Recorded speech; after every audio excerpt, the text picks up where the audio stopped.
Hello and welcome to Ewe Sew You. This is my channel all about the crafty bits and pieces I get up to. I knit, I sew, I spin on a drop spindle, I dabble in weaving from time to time, and anything else that takes my crafty fancy. But today we're talking about quilling. So grab a brew, put your feet up and let's get started.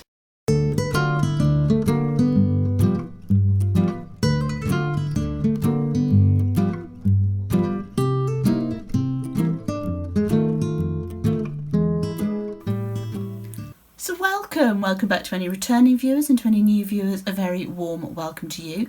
As I mentioned at the opening to this video, today we're talking about quilling. This is something that I've experimented with and tried a little bit in the past, but never actually completed a project in. So as part of the Rebecca Page free paper crafting summit, I had a go at some of their quilling lessons. So I've produced a few things. One of them is this heart here. I'm not going to show you all the others at the moment because they'll be in the end of month roundup. But we're going to have a little look at how these flowers are made. They're actually a little bit 3D. They're quite simple to make. I'm going to show you how we go about doing them. You do need a few bits of equipment, but not a huge amount, so that's good. And actually you can get sets of quilling tools and quilling papers, which is what I did, on that big online retailer that sells pretty much everything under the sun. So it's one of those boxes where you open the lid and it opens out into layers. It comes with all sorts of bits and pieces inside it, and it's fairly affordable for craft supplies and keep you going for a little while whilst you start learning how to do this particular craft. So let's have a shift around to the camera and we'll have a look at how to make these little 5-petaled flowers. So there are a few different things you're going to need for a quilling project. Some of them are universal to whatever the project is, others are specific to what you have in mind. So for this particular project, a few specific tools that you're going to need that you won't need for everything. We have quilling domes here, this is how you make the petals 3D. And we have our curling coach here. You can also get plastic boards with the holes cut in. Sometimes they've got a cork backing, sometimes they're just the plastic. But they'll do the same job as this little guy here. And we've got some flat back beads. So those are specific to this particular project. You're also going to need for any quilling project your quillers. So I've got a battery powered one here, which is probably what I'll be using today. But there's also a manual one as well, which is obviously your cheaper option if you're not buying a big kit of quilling tools. And tweezers are very useful for quilling. You'll also need some paper strips. Now I've got pink and green. These are 3mm strips. They come in different widths, so 3mm, 5mm, that kind of thing. And you can also cut your own, but these are pre-cut ones that came in my box of quilling supplies. And for a lot of quilling projects, in fact all the quilling projects that I've done so far, you're going to need some sort of glue. I've got this Elmer's glue, which is obviously a particular brand, but you don't need to go for any specific brand. Paper glue, PVA, that kind of thing. You're not going to be using a whole lot of it. You are going to need something to put the glue on at a later stage in a lot of quilling projects. For this one, until you're actually putting it onto a backing, you won't, but for a lot of quilling projects you do need something plastic or a plate that you can put the glue on. So just bear that in mind when you're getting yourself prepared. So let's move some things out of the way. We don't need the glue at the moment, we'll need it in a second. We don't need the green at the moment, again we'll need that in a bit. And we don't need the quilling coach for now, so we'll move him out the way. We are going to need our domes and we are going to need our quilling tools. So I'm just going to move this over here. I've got it on a bit of watercolour paper just so that you can see it because it's transparent, and when I move it over the black it's a little bit less clear to see what's there. So we've just sat on some watercolour paper for now. So we've got 5 petals that we're going to make for this particular project, and we're going to make them all in the same way. They're each going to take 1 strip of quilling paper. The pre-made quilling paper is glued together at either end, so you just need to separate that. So yeah, like I said, we need 5 strips. So I'll get 5 strips organised and then we can put the others out of the way. Obviously you don't have to do it in pink, do whatever colour you've got. Okay, so you take your quilling strip you pop it into the slit that's in the prong of your quilling tool. And if you've got the battery powered ones, I mean, obviously you want to make sure you've not stuck your strip at the end of the slit, you want it to be all inside the metal. So on the battery powered quilling tool, I'm going to press the button. And there we go, we've got my little coil and a tiny, tiny bit of PVA glue on the end. Hold it for a few seconds to let the glue set.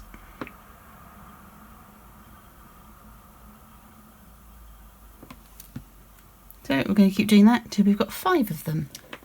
And just to show you how easy it is to do with the manual quiller, again the prong has got a little slit in it. So we're going to put the quilling strip inside the prong and we're just going to turn the handle. As you can see, I'm using one hand to turn the tool, the other hand is guiding the strip into the coil. So it takes a little bit longer, but not hugely so. So for a small project, absolutely not a problem to do it this way. If you notice, some of the coil is standing proud of the rest. So as I take it off the tool, I just put a finger on top and the thumb on one side, finger on the other side, and just pushing just to get it sitting neatly. And again, a little bit of glue on the end.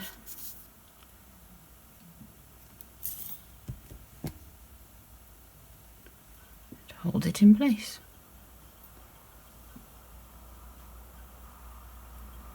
There we have our 5 coils ready to be turned into petals.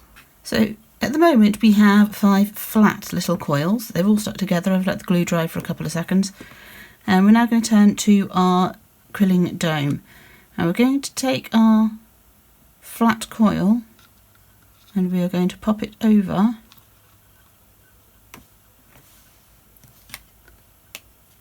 whichever one seems the most appropriate to the size, and push it down. So that then gives us a dome-shaped coil.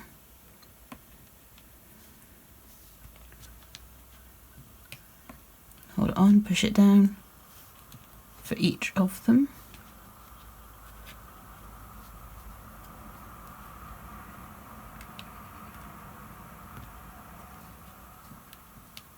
This one's a little bit looser than the other, so I'm just going to pop that on the next size up. I might try them all on that one because that seemed to work quite well. Yeah, that's going to give a little bit more of a dome to them.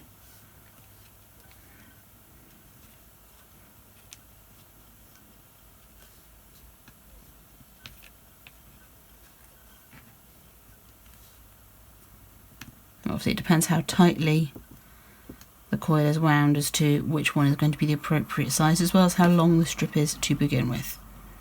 So now we've got these little cup shaped coils. I'm going to move my domes out the way because I don't need them now. And just to help with being able to see what we're doing, let's put them all onto this watercolour paper.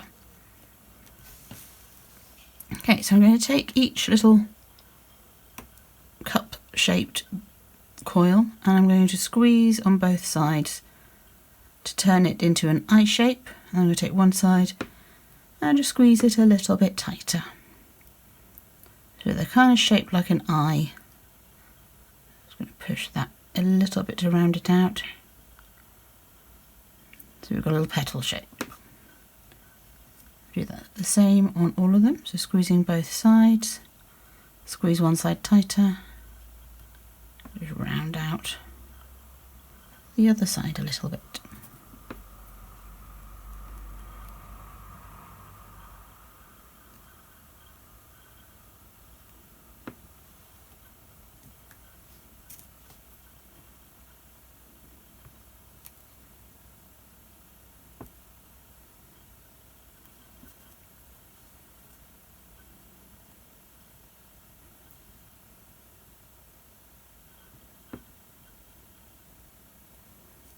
Okay, so the next step is to put our petals together. Now I find this easiest to do if I put them upside down. We want the pointier end going into the middle of the flower, and I find putting them flat side down, dome side up, which is a little bit easier to manoeuvre them around. All we're going to do is we're going to stick them together using the glue by putting a little bit of glue on the flat side of the point and placing them next to each other. You really don't need an awful lot of glue for quilling.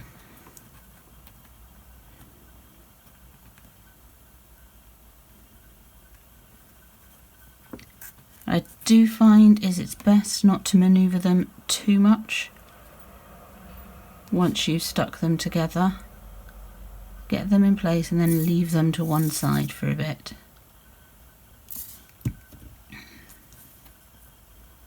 Let the glue dry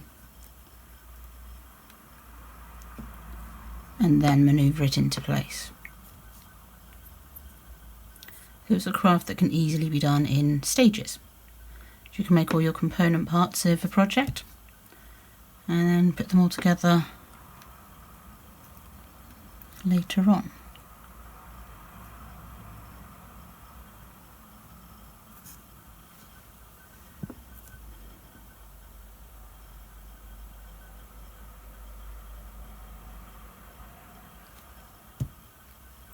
So I'm using the nozzle of the glue to control how much glue is on there and to spread the glue out a little bit. Okay, so I'm just going to leave that to one side to dry. I'm just going to move that petal in a little bit more. As you fuss with them, they do sort of shift each other around. But there we go, we're going to leave that to one side and let it dry. Come back to it in a minute. In the meantime, I'm going to bring my curling coach out and we're going to look at how we make a leaf. So I'm going to use a strip of green for this. I'm just going to make the one leaf for this particular flower. Again, I'm going to use my battery powered quilling tool. So again, we pop the strip inside the metal prong. I'll try not to pull this out again, that was silly.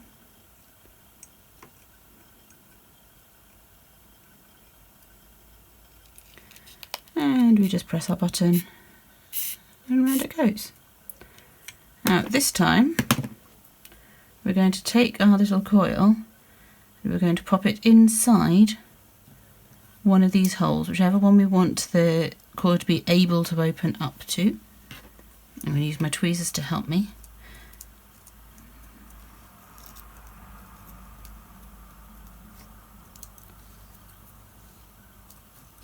Okay, so we've opened up the coil a little bit and we're going to add a little bit of glue to the strip again to let it stick down. I'm going to use this bit of glue that's on the edge of the nozzle.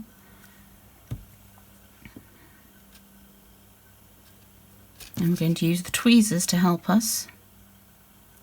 So not only are they good for controlling the coils when they're in the holes, but you can also use them on these loose, more open coils to help the glue stick. Okay, so we've now got a much more open coil. We're going to work in much the same way as we did for the petals. We're going to squeeze both ends. And I'm just going to squeeze one end a little bit tighter than the other. I'm going to do that again and see if I can actually make a slightly smaller leaf, because that's a bit too big for the flower, I think.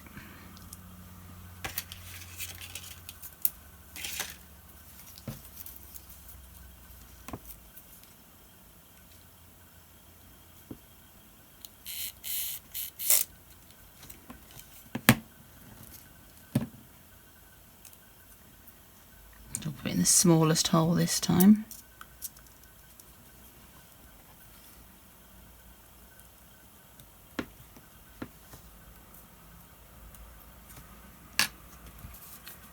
A little bit of glue on the end.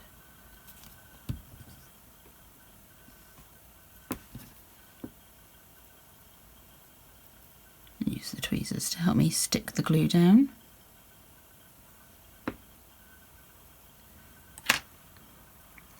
Okay, and again I'm going to squeeze on both sides. Squeeze a little bit more firmly on one side. I do want a bit more of a point on the outside for a leaf, I think. Okay, that's, I think, a much better size for this flower. In the original project, we actually used shorter strips for the leaves, but I wanted a slightly bigger leaf this time round. So once the project's together, there'll be a little leaf sticking out the side there. Okay, so I think my flower is probably dry, so I'm going to bring it down here, turn it over. So we're going to stick the leaf in the side. So a little bit of glue on the flats of the leaf again.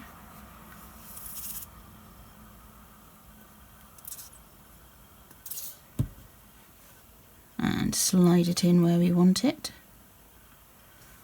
Then we're also going to put one of our beads, our flat backed beads, in the centre of the flower.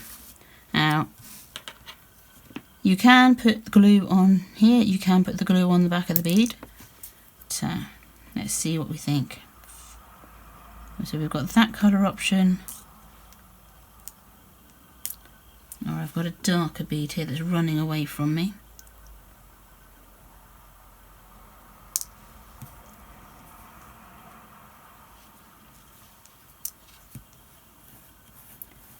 Just holding that next to that colour. I think the light colour bead is probably the way to go, so I'll move the dark one out of the way.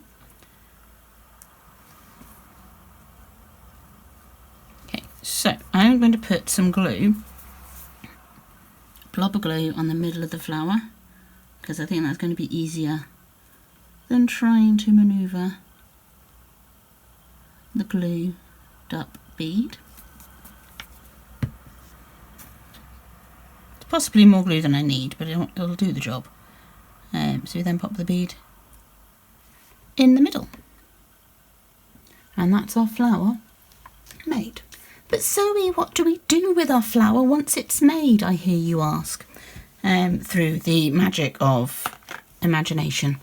Well, I'm going to take my little bit of plastic here. It's just the lid from my watercolour mixing palette, which I don't need to go on it because it was only used for packaging. That's way more glue than I need, but never mind. So we put a little bit of the glue on the plastic sheet. I've got a strip of watercolour paper here, which is stand-in for anything you might want to adorn with a bit of quilling. So it could be a greetings card, it could be something that you're going to frame, absolutely anything. And I'm just going to dip my flower in the glue. It only needs a little bit of glue on it. And then I'm going to stick it onto whatever backing I'm using. Now that would function as a bookmark, for instance, with a strip of paper this size. But like I say, you can use it for anything. You can put it on cards, on invitations, on wall art, wherever you want to use it. And there we go, a little basic quilling. So I hope you found that useful and interesting. I'm off to find a home for this little make-do bookmark, quite likely to be in this Quilling art book by Sena Runa. It's not her only book out. She's got one that's got a giraffe on the front, I think it is. But her style of quilling is quite contemporary, because quite often when you're looking for quilling projects, they're quite chintzy, for want of a better word. Quilling's obviously not a new craft, so some of the books that are out there are reflective of the time that they were written in, and in a lot of cases that's going to be kind of like the 70s, maybe the 80s. So maybe not the most current trends. Whereas the style in Sena Runa's books is a bit more modern, a bit more up to date. So I'm going to be diving into this, so keep an eye out for quilling projects over the next few months. And yeah, that's that for quilling. It's a really nice, really simple, really affordable, really accessible craft. That's what I've noticed with the paper craft actually. Yes, you can spend an absolute fortune on ephemeria or ephemeria, however you say it, and all the nice papers and the scrapbooking papers and boxes to store stuff in. But at the end of the day, what you need for paper craft is essentially paper, scissors, glue. You might need a couple of extra bits and pieces here and there. One of the quilling tutors at the Rebecca Page Summit uses the handles of paintbrushes to help shape her papers. So there are ways of accessing it for not very much money at all. So yeah, papercraft, affordable crafting for the times. So that's that.